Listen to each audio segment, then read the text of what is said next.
اللهم صل على سيدنا محمد يا رب صل وسلم دائما ابدا على حبيبك.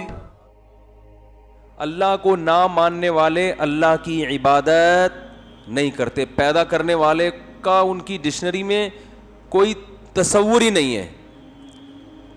صرف قسموں میں او مائی گاڈ, اور جو حیران ہوئے نا او مائی گاڈ فار گاڈ سے, بس یہ 2-4 گاڈ کا لفظ اس کے علاوہ یوز بولو نا یار نہیں ہوتا. مسلمان 5 ٹائم مسجد میں حاضری دے کر اپنے عمل سے ثابت کرتا ہے کہ میں کسی خدا کو مانتا ہوں. صرف خالی پیلی کے دعوے نہیں ہیں. 5 ٹائم مسجد میں حاضری آسان کام نہیں ہے. اور یہ 5 وقت کیوں رکھے ہیں؟ اقیم الصلاۃ لدلوک الشمس.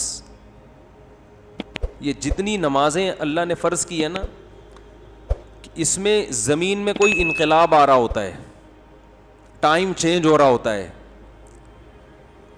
فجر کی نماز کیا ہے؟ کئی گھنٹے رات کے اندھیروں میں انسان ڈوبا رہتا ہے اور پھر صبح کی روشنی پھوٹنا شروع. یہ اللہ کی قدرت کی دلیل ہے کہ اللہ دوبارہ سے دن کو ہمارے اوپر طلوع کر رہا ہے. ٹائم چینج ہو رہا ہے نا. دیکھو اسلام نے گھڑی کا اعتبار نہیں کیا. گھڑی کا جو ٹائم چینج ہوتا ہے یہ نیچرل نہیں ہے, سمجھ رہے؟ یہ تو انسانوں کا وضع کردہ ہے نا. حقیقت میں انسان کی زندگی میں جو ٹائم کی چینجنگ ہے نا, وہ اس کا دن کی اندھیرے روشنی سے گہرا تعلق ہے. اسی کا ہماری باڈی پہ بھی اثر پڑتا ہے. تو صبح کی روشنی طلوع ہونے والی ہوتی ہے, ایک دم زمین میں انقلاب آ رہا ہے. اس انقلاب کے وقت اللہ نے حکم دیا کہ اللہ کی اس قدرت کو دیکھ کر اللہ کا شکر ادا کرو اور اللہ کے سامنے سجدہ کرو. پھر جب سورج بالکل بلندی پہ پہنچتا ہے اس وقت ٹائم مکمل چینج ہو چکا ہوتا ہے نا. اس کائنات میں بڑا تغیر ہو چکا ہوتا ہے کہ ایک طرف گھپ اندھیرا تھا اور اب ایک دم تیز دھوپ, پورا ٹائم چینج ہو گیا. تو ایمان والے اس موقع پر بھی اللہ کو یاد کرتے ہیں اور اللہ کے گھر میں حاضر ہو کر عبادت کرتے ہیں. پھر شدید تیز روشنی کے بعد جب سورج ڈھلکتا ہے اور سورج کی تپش میں تغیر پیدا ہو جاتا ہے اور شام ہونے لگتی ہے, تو شام کا ٹائم دن کی روشنی سے بالکل ڈیفرنٹ ہوتا ہے, بالکل الگ ٹائپ کا وقت ہوتا ہے. وہ اس میں انسان کی باڈی میں بھی چینجنگ ہوتی ہے, تغیر پیدا ہوتا ہے, ہر لحاظ سے سب کچھ چینج ہو رہا ہوتا ہے. آپ کی ایکٹیویٹیز چینج, شام کی ایکٹیویٹیز الگ ہوتی ہیں, دن کی روشنی الگ ہوتی ہے. تو عصر کی نماز کا حکم دیا گیا کہ یہ وقت تبدیل ہو رہا ہے. پھر جب سورج غروب ہوتا ہے تو سورج کا غروب ہونا بذات خود ایک اس کائنات میں ایک عظیم انقلاب ہے. اس وقت حکم دیا گیا اللہ کے در پہ حاضری دو. پھر جب سورج بالکل غائب, مکمل اندھیرا, عشاء کا وقت, پھر حکم دیا دوبارہ اللہ کے در پہ حاضری دو. سورج بنایا اللہ نے, اقیم الصلاۃ لدلوک الشمس الی غسق اللیل, نماز کو قائم کرو سورج کے ڈھلکنے کے اوقات میں اور رات کے اندھیروں میں. تو کتنی زیادہ عبادت. جو اللہ کے علاوہ, اسلام کے علاوہ مذاہب ہیں, وہ نام سے اللہ کو مانتے ہیں, ان کی زندگیوں میں اللہ کا کوئی تصور آپ کو نظر نہیں آئے گا. اور اگر عبادت کرتے بھی ہیں نا, تو آپ جتنے اسلام کے علاوہ مذاہب ہیں ان کی عبادت میں مفاد پرستی کے علاوہ کچھ بھی نظر نہیں آئے گا. بھئی یہ والا بھگوان کی عبادت اس لیے کی جائے گی کہ یہ آپ کو اولاد دے گا, یہ والا بھگوان تھوڑے کم ریٹ پہ ہے, یہ آپ کی جاب اچھی دلا دے گا. ایسا ہی چل رہا ہوتا ہے نا. ہم فجر کی نماز کیوں پڑھتے ہیں؟ اللہ تعالیٰ اولاد دے گا. ارے بولو یار, شادی کرا دے گا. کتنے فجر پڑھنے والے اب تک کمارے گھوم رہے ہیں, کتنے فجر پڑھنے والے کر کے پچھتا رہے ہیں. تو بھائی فجر اس لیے پڑھتے ہیں کہ وہ تو اللہ کا حکم ہے, اللہ نے پیدا کیا, اس کا حق ہے, چاہے وہ اولاد دے نہ دے. روز گار دے یا نہ دے اللہ کا حق ہے, وہ تو پڑھنی ہے. آپ دیکھ لیں دنیا میں اسلام کے علاوہ جتنے مذاہب ہیں, خدا کی عبادت میں مفاد لازمی ہوگا, اور ان کے جو مذہبی رہنما ہیں اسی مفاد کا لالچ دے کے ان کو عبادت گاہوں کی طرف بلاتے ہیں کہ فلاں وقت میں فلاں ٹائم پہ, مجھے تو ان کی اصطلاحات نہیں آتی ہیں, کہ فلاں ٹائم پہ فلاں بت کے سامنے اس اسٹائل میں حاضری دی جائے تو پھر یہ ہو جائے گا. ہمارے پاس کوئی آئے کہ میں ظہر کی نماز پڑھوں گا تو کیا ہو جائے گا, ہم کہیں گے انسان کا بچہ بن جائے گا اور کچھ نہیں, سچا مسلمان ہو جائے گا اور کچھ نہیں ملے گا. وہ بھینس والا قصہ بہت دفعہ سنا چکا ہوں, کٹا مر گیا تھا نا. اب نئے لوگ آ جاتے ہیں جلدی سے, پرانے بور ہوتے ہیں لیکن نئے والوں کو پھر مزہ بہت آتا ہے نا. وہ ایک آدمی کا نماز نہیں پڑھتا تھا, مولوی صاحب نے اس دیہاتی سے کہا نماز پڑھا کر, اس نے کہا نہیں بھائی میری بھینسیں ہیں, اتنا میں کیسے پڑھوں. انہوں نے کہا پڑھ لیا کر, تیری بھینسیں دودھ زیادہ دیں گی. اس نے کہا چلو ٹرائی کر کے دیکھتے ہیں. فجر پڑھی تو ایک بھینس مر چکی تھی. امام صاحب کے پاس گیا, یہ تو دودھ کیا زیادہ ہوگا, بھینس ہی مر گئی. اس نے کہا ظہر پڑھ, ابھی اللہ تجھے آزما رہا ہے. وہ امام صاحب کا موٹیویٹ کرنے کا طریقہ ہی صحیح نہیں تھا. بھائی اللہ کے لیے پڑھو, بھینس مرے زندہ رہے تمہیں کیا کرنا ہے. اس نے کہا چلو ظہر پڑھ کے دیکھتے ہیں. ظہر پڑھی تو دوسری بھینس مر گئی. بڑا پریشان ہوا. امام صاحب نے کہا اللہ آزما رہا ہے, بس دیکھ رہا ہے, ابھی ایک دم بڑھے گا دودھ. عصر پڑھی, تیسری بھینس مر گئی. مغرب پڑھی, چوتھی بھینس مر گئی. بڑا پریشان, ایک کٹا رو رہا تھا, چیخ رہا تھا بہت زیادہ. بھینس کے چھوٹے کٹے ہوتے ہیں نا, شور مچا رہا تھا. تو یہ دیہاتی اسے کہتے ہیں زیادہ شور نہیں مچار, تو خالی 2 نفل کی مار ہے. تیرے باپ دادوں کو مارنے کے لیے 4 فرض پڑے ہیں, تو خالی 2 نفل پڑھوں گا مر جائے گا. تو اس کا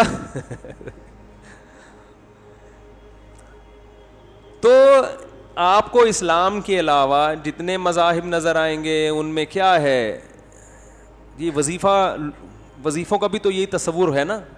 یہ والا وظیفہ پڑھ لو تو یہ والا کام ہو جائے گا, یہ والا پڑھ لو. جو مسجد میں بہت نیک نظر آئے نا, اللہ اللہ کر رہا ہے, 100% تو نہیں لیکن غالب گمان ہے کہ اس کی کہیں شادی اٹکی ہوئی ہے, کسی پیر نے اس کو وظیفہ بتایا ہوا ہے. ورنہ اتنے نیک لوگ مارکیٹ میں کہاں نظر آتے ہیں جو اللہ کو خوش کرنے کے لیے اللہ اللہ کر رہے ہوں. اور جو دل کو سکون ملتا ہے نا ذکر کرنے سے, وہ وہی ذکر ہے جس میں صرف اللہ مقصد ہو. ہمارے حضرت مفتی رشید احمد صاحب رحمہ اللہ تعالی جب اللہ کا ذکر کرتے ایسی کیفیت طاری ہو جاتی تھی. اور یہ شعر پڑھا کرتے تھے, دم رکا سمجھو اگر دم بھر بھی یہ ساغر رکا, میرا دور زندگی ہے یہ جو دور جام ہے. اردو میں ہے نا, یہ خاندانی اردو کا بھی بیڑا غرق ہو رہا ہے یار. خیر, یہ انگلش میں نہیں ہو سکتا یہ شعر. ایسے استعارے اور ایسے کنائے آپ کو اردو میں ہی ملیں گے. پہلے اس کا پس منظر سمجھانا پڑے گا. دم رکا سمجھو اگر دم بھر بھی یہ ساغر رکا. شرابی جب شراب خانے میں جاتا ہے تو شراب کا دور چل رہا ہوتا ہے نا, مست ہو کے پی رہے ہوتے ہیں. کہہ رہے ہیں کہ یہ جو دور چل رہا ہے نا شراب کا, شرابی کہہ رہا ہے اگر یہ رک گیا تو میرا دم بھی, دم بھر کے لیے بھی یہ اگر رک گیا, یعنی دم بھر کا مطلب چند سیکنڈ کے لیے بھی اگر یہ رک گیا تو میرا دم نکل جائے گا. کیونکہ شرابیوں کو شراب سے عشق جیسی محبت ہوتی ہے, تو بعض دفعہ اہل اللہ وہاں سے محبت ادھار لے کے, کیونکہ وہ سمجھ میں آ رہی ہوتی ہے نا لوگوں کی, تو وہ پھر اللہ کی محبت پہ فٹ کرتے ہیں. کیونکہ لوگوں کی سمجھ میں وہی چیز آتی ہے جس سے وہ مانوس ہوں.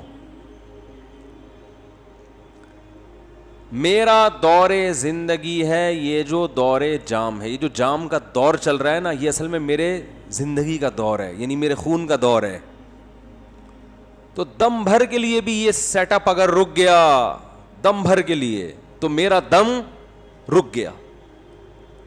تو حضرت فرمایا کرتے تھے کہ ہمارے حضرت کی عادت تھی ہر تھوڑی تھوڑی دیر کے بعد نا کہیں بھی کوئی کام کر رہے ہوتے تو اللہ زور سے ان کی زبان سے نکلتا تھا. تو حضرت سے کسی نے پوچھا کہ آپ یہ کیا کرتے ہیں؟ فرمایا یہ غیر اختیاری ہے. دم گھٹنے لگتا ہے تو ایک دم اللہ کا نام زبان سے جاری ہوتا ہے. تو وہ فرماتے تھے کہ اہل اللہ کو ذکر میں اتنی لذت محسوس ہوتی ہے کہ ثواب ان کے پیش نظر ہوتا ہی نہیں ہے. شرابی جو شراب پیتا ہے ثواب کے لیے پیتا ہے, اسے تو گناہ مل رہا ہوتا ہے, لیکن آپ اس سے چھڑواؤ کہہ رہے نہیں چھوڑوں گا, کہے گا بھائی ہم ایک سیکنڈ کے لیے نہیں چھوڑ سکتے, کہے گا نا.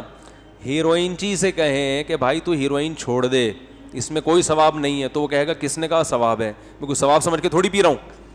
ارے پھر کیوں پی رہا ہے, کہے گا بھائی تو بھی ایک سٹا لگا کے دیکھ, مزہ نہ آئے پیسے واپس, کہے گا نا, چھوڑ مجھے نصیحت نہ کر. کف الملام یا لائمی کف الملام عن الذی اغناہ طول سقامہ و شقائہ. متنبی سے بادشاہ نے ایک شاعری کا مطالبہ کیا نا, تو متنبی نے اشعار پڑھنا شروع کیے. اب مجھے ڈر یہ لگتا ہے کہ ہر آدمی کی اپنی کوئی سیٹنگ چل رہی ہوتی ہے, اس پہ نہ فٹ کرنا شروع کر دے یہ, تو اور بجائے وہ دنیا مردار کی محبت کم ہونے کے بڑھ نہ جائے, تو اس کو اچھے رخ پہ ہی لے کے جائیں. تو شاعر نے کہا کہ جس کو بھی عشق ہو جاتا ہے نا تو لوگ اس کو ملامت کرتے ہیں, ایسا ہی ہے نا, ابے کیا تو دل دے بیٹھا ہے, ابے انسان کا بچہ بن, کہتے ہیں نا لوگ اس کو. اور خاص طور پر عورتوں کی ملامت زیادہ خطرناک ہوتی ہے مرد کے لیے, کہ مرد کو کسی سے عشق ہو جائے تو عورتیں ملامت کرتی ہیں تو وہ اور زیادہ پھر تیش میں آتا ہے, عورتیں آر دلاتی ہیں. تو شاعر جو ہے نا عاشق بن کے ان عورتوں کو جواب دے رہا ہے, یا لائمی ہے مجھے ملامت کرنے والو, کف الملام عن الذی, اس شخص سے ملامت کو روک لو, اغناہ طول سقامہ و شقائہ, جس کو اس کی بیماری اور بدبختی کا مطلب اس محبت میں کامیاب نہیں ہو رہا, اس نے پہلے ہی کمزور اور لاغر کر دیا ہے, تم ملامت کر کر کے اور اس کو آدھا کر رہے ہو, کچھ ترس کھاؤ اس کے اوپر, یہ ٹائم ملامت کرنے کا نہیں ہے. اور پھر آگے کا شعر بڑا خاندانی کہا اس نے, جو اصل شعر ہے جو میں بتانا چاہتا ہوں. عذل العواذل حول قلب الطائہ وهو الاحبۃ منہ فی سودائہ, یشکو الملام الی اللوائم حرہ ویصد حین یلمن عن برحائہ. پھر کہتے ہیں دیکھو تمہاری جو ملامت ہے نا وہ مس کال کی طرح ہے. مس کال کا لفظ تو اس نے استعمال نہیں کیا, میں استعمال کر رہا ہوں, اور وہ ہوائی فائرنگ ہے. یہ ملامت کے نکلے ہوئے تیر نشانے پہ لگ نہیں رہے ہیں, کوئی فائدہ نہیں ہے. اس لیے کہ ملامت کرنے والیوں کی جو ملامت ہے میرے پریشان دل کے ارد گرد گھوم رہی ہے, اور محبوب کی جو محبت ہے وہ دل کے اندر سیاہ نقطہ ہے اس کے اندر ہے. تو دونوں کا یعنی وہ جو ملامت کے تیر ہیں وہ تو دل کے ارد گرد چکر لگا رہے ہیں, اور محبوب دل کے ارد گرد نہیں ہے, وہ دل کے اندر ہے. سوال پیدا ہوتا ہے کہ وہ دل کے ارد گرد تیر چکر کیوں لگا رہے ہیں بھائی؟ ملامت کرنے والوں نے جو ملامت کا تیر پھینکا ہے وہ تو آپ کے دل کے اندر پھینکا ہے نا, تو دائیں بائیں نکل کیوں رہا ہے؟ وہ سوال ہوتا ہے کہ نہیں ہوتا؟ مزہ نہیں آ رہا, میرا خیال مزہ نہیں آ رہا, مجھے لگ رہا ہے آپ لوگوں کو شعر. بھائی سوال یہ پیدا ہوتا ہے کہ وہ جو ملامت کر رہی ہیں تو ملامت تو دل میں جا کے گھسنی چاہیے, اور محبوب کی محبت کو کک آؤٹ کر کے باہر نکال دینا چاہیے. وہ تیر لگ کیوں نہیں رہا بھائی؟ وہ تو نشانے پر لے رہی ہیں وہ ملامت کرنے والی, جو تمہارے دل پہ جا کے اس کا ملامت دل پہ اثر کرنی چاہیے, وہ دائیں بائیں گھوم کے نکل کیوں رہی ہے؟ تو متنبی اگلے شعر میں اس کا جواب دے رہا ہے, یشکو الملام الی اللوائم حرہ, کہہ رہے محبوب کی محبت کی جو گرمی ہے نا وہ گرمی اتنی شدید ہے کہ جب ملامت کے تیر قریب آتے ہیں تو یو ٹرن لے کے واپس ہو جاتے ہیں, اور ملامت کرنے والوں کو خبر دیتے ہیں, شکایت کرتے ہیں بھائی بہت گرم ہے, ٹھیک ہے نا, ہمیں جلانے کے لیے جلنے کے لیے مت بھیجو. وہ جا کے اور الٹا انہی کو ملامت کر رہے ہوتے ہیں, انہی پہ جا کے لگ رہے ہوتے ہیں. تو یہ تو دنیا مردار کے عاشقوں کا حال ہوتا ہے. تو جس کو اللہ سمجھ میں آ جائے تو اس کو اللہ کا نام لینے میں کتنی لذت محسوس ہوتی ہے. یہ تو اہل اللہ کا حال ہوتا ہے. تو ان کو اس سے غرض نہیں ہوتی کہ اس ذکر پہ ہمیں ثواب مل رہا ہے یا اس ذکر پہ ہمارا کوئی کام بن رہا ہے. وہ کہتے ہیں بھائی ٹھیک ہے ثواب کی ہمیں ضرورت ہے, اللہ ہمارے کام بھی بنا دے, لیکن ہمیں تو اس عمل میں لذت اتنی آتی ہے, مزہ اتنا آتا ہے کہ دم رکا سمجھو اگر دم بھر بھی یہ ساغر رکا, میرا دور زندگی ہے یہ جو دور جام ہے. فرماتی ہے جو اللہ کے ذکر کا دور ہے نا, جو زبان پہ ذکر جاری ہوتا ہے, اسی سے تو ہم زندہ ہیں. یہ نعمت ہم سے اگر چھین لی تو ہم تو مر جائیں گے. تبھی تو نبی صلی اللہ علیہ وسلم نے فرمایا اللہ کا ذکر ایسے کرو لوگ دیوانہ سمجھیں. لوگ کیا سمجھیں؟ دیوانہ. اس کا یہ مطلب نہیں ہے کہ کلیجے پھاڑ پھاڑ کے اور وہ موالی جیسے قوال, جب ان قوالوں کو بولو نا کہ یہ کس طرح اللہ کے نام کی توہین کر رہے ہو, کہہ رہے حدیث میں آتا ہے اللہ کا ذکر ایسے کرو لوگ کیا سمجھیں؟ دیوانہ. یہ مطلب نہیں ہے حدیث کا, کیونکہ حدیث کا مطلب سب سے پہلے صحابہ نے سمجھا, مطلب کثرت سے اللہ کا ذکر کرو. آج محفلوں میں بھی اللہ کا ذکر ختم. نبی صلی اللہ علیہ وسلم نے کیا فرمایا, وہ محفل جس میں اللہ کو یاد نہ کیا جائے قیامت کے دن خسارے کا ذریعہ بنے گی. اس لیے جب بھی کوئی محفل ہونا کہیں نہ کہیں کسی نہ کسی حوالے سے اللہ کا نام لے لینا چاہیے انسان. ہم نے علماء کو دیکھا ہے, اہل اللہ کو دیکھا ہے, کوئی نعمت سامنے آئی نا, جیسے سخت گرمی میں ہمارے ایک استاد سے ان کے سامنے انگور لا کے رکھے ہم نے, پیاس لگ رہی ہو اور لال سرخ انگور آ جائیں ایک دم, دنیا دار آدمی ایک دم پھوڑ دے گا, ایسا ہی ہے نا؟ کیا خیال ہے بھائی؟ ایک دم کھانا شروع کرے گا. ابے لا یار, اللہ والے کیا کرتے ہیں, سب سے پہلے اللہ کا شکر, اور وہ روایتی شکر نہیں ہوتا کہ اللہ کا شکر ہے, دل سے لگ رہا ہوتا ہے کہ یہ اس نعمت پہ اللہ کا شکر ادا کر رہے ہیں. اے اللہ تیرا کتنا بڑا فضل ہے, کیسی کیسی نعمتیں تو نے ہمیں کھانے کو عطا فرمائی. گرمی میں جب ٹھنڈا پانی آیا کرے نا, اللہ کو یاد کرے انسان, صرف روایتی نہیں. روایتی کا مطلب بسم اللہ الرحمن الرحیم پڑھ لیا اور آخر میں الحمدللہ کے لیے, یہ بھی ٹھیک ہے سنت ہے, لیکن یہ تو ایک روایت بن چکی ہے نا, اس میں تو استحضار نہیں ہوتا. اس کے علاوہ بھی زبان سے کہے انسان یار اللہ کی کتنی بڑی نعمت ہے, شدید پیاس میں اس نے ہمیں پانی پلایا. اپنے پیارے بچوں کو جب دیکھا کریں نا کیسے پیارے لگتے ہیں اگر اپنے ہوں, پڑوسیوں کے بچے نہیں اچھے لگتے انسان, وہ ٹینشن ابے لے کے جا یار ان کو. تو جب پیار آتا ہے تو فوراً کس کی طرف نسبت؟ اللہ کی نعمتیں. بھائی یہب لمن یشاء اناسا, جس کو چاہتا ہے بیٹیاں گفٹ میں دیتا ہے, یہ مجھے گفٹ میں ملی ہے پیاری پیاری بچیاں. وَيَهَبُ لِمَن يَشَاءُ الذُّكُورَ, جس کو چاہتا ہے بیٹے گفٹ میں دے دیتا ہے. بڑے ہو کر تو پتہ نہیں اچھے لگیں نہ لگیں, بچے تو اچھے ہی لگتے ہیں نا. تو جب اپنے بچوں کو پیار کیا کرو, کس کا شکر ادا کرو, اے اللہ تیری نعمت ہے, کیسے پیارے لگتے ہیں بھائی. ہمارا تو کلو کلو خون بڑھتا ہے بچوں کو دیکھ کے. صرف ایک فیملی پلاننگ والے ہیں جن کو بچے کو دیکھ کے خون جلتا ہے ان کا کہ کیوں ہو گئے. کیا خیال ہے یہ کیوں ہو گئے؟ اور مجھے دیکھ کے تو اتنا خون جلتا ہے کہ ایک تو میں ہوں بھی چوتھے نمبر پہ. فیملی پلاننگ والے تو کہتے ہیں 2 کے بعد نہیں ہونے چاہیے نا, تو میں کون سے نمبر پہ ہوں؟ چوتھے نمبر پہ اپنے بہن بھائیوں میں. تو ایک تو اس لیے خون جلے گا, یہ تو اس کا تو پیدا ہونا ہی غلط تھا. کیا خیال ہے؟ اصول کے مطابق تو اس کو پیدا ہونا ہی نہیں چاہیے تھا. اس نے تو پیدا ہو کے غربت میں اضافہ کر دیا, کیونکہ 2 کے بعد جتنے ہوں گے غربت میں اضافہ کریں گے نا. اس لیے بھی جلتے ہیں. دوسرا اس لیے بھی جلتے ہیں کہ اس کے اپنے بہت سارے ہیں, اور اس لیے بھی جلتے ہیں کہ یہ بہت سارے بچے پیدا کرنے کی ترغیب بھی دیتا ہے. کیا خیال ہے؟ لیکن فیملی پلاننگ والوں کی جو ملامت ہے وہ میرے دل کے ارد گرد گھومتی ہے, اور میرے دل میں جو بچوں سے محبت ہے اس محبت کی گرمی ان کی ملامت کے تیروں کو میرے دل کے اندر پہنچنے نہیں دیتی. وہ جاتی ہے فیملی پلاننگ والوں کو جا کے الٹا جا کے لگتی ہے. سمجھتے ہو؟ میں ان سے کہتا ہوں کہ تم بھی اپنے بچے پیدا کرو تو زندگی سکون میں آئے گی تمہاری.